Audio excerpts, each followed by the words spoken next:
Chef Damu cook with கோமாளில ஜட்ஜா வருவாரே, அந்த மனுஷன் தான் இவரு. ரீசென்ட்டா கூட பத்மஸ்ரீ அவார்ட் குடுத்தாங்களே. ஒரு செஃப்பா இருந்துட்டு அவ்வளோ பெரிய அவார்ட் வாங்குறது எவ்வளோ பெரிய விஷயம் தெரியுமா?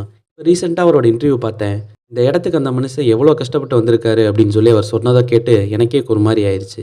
அப்போல்லாம் கஷ்டம்னா கஷ்டம். எங்களுக்குலாம் சம்பளம் பார்த்தீங்கன்னா ஒரு மாதத்துக்கு ரூ. 100. மார்னிங் வந்து 7 மணிக்கு டியூட்டிக்கு வந்தேன்னா 6 மணி வரையில் முடிப்பேன். அதுக்கப்புறம் என்ன பண்ணுவேன், ரூம் சர்வீஸ் கேட்பேன். அங்கே போனால் அதை காசு தருவாங்க. கஷ்டப்பட்ட காலங்கள் ஒருவேளை சாப்பாடு ஹோட்டலில் கிடைக்கும் போது கூட ஹோட்டலில் போகிற சமையல்காரன்னு சொல்லுவாங்க, எல்லாரும் ஒன்றும் தர மாட்டாங்க அப்படி தான் சொன்னாங்க. ஊருக்கே சமையல் சொல்லிக் குடுத்த இந்த மனுஷன் ஒரு நேரம் தான் சாப்பிடுவாராம். சமையல் செஞ்ச நேரம் போக மீதி இருக்கிற நேரத்துல ரூம் சர்வீஸ் செய்வாராம். சமையல்காரன்னு தெரிஞ்சதும் ஊருக்குள்ள பொண்ணு கூட குடுக்கலையாம்.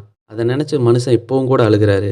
என்ன தொழில் செஞ்சா என்ன? செய்யற தொழில்ல சுத்தமா இருக்குமா? அப்படிங்கிறது தான் விஷயம். சமையல் தொழில் செய்யறத என்னமோ கேவலமா நெனச்சு ஊருக்குள்ள நெறைய பேர் வாழ்ந்துட்டு இருக்காங்க. அவங்களுக்கெல்லாம் செருப்படி குடுக்குற மாரி நம்ம தாமுவோ இப்போ பத்மஸ்ரீ அவார்ட் கூட வாங்கிட்டாரு.